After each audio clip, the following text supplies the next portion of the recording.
Biasanya air terjun itu jatuh ke bawah. Tapi gimana kalau ada air terjun yang justru mengalir ke atas? Aneh kan? Berikut ini gue kasih tahu faktanya.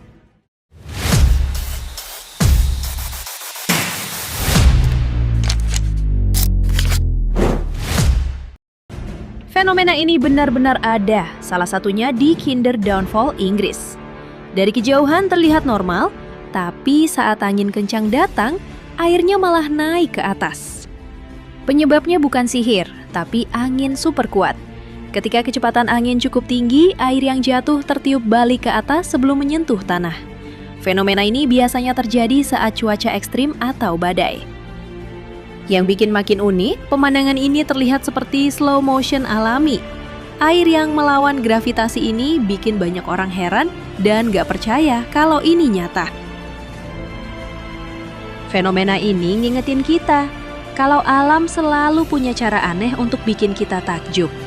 Menurut kamu, ini indah atau justru bikin merinding?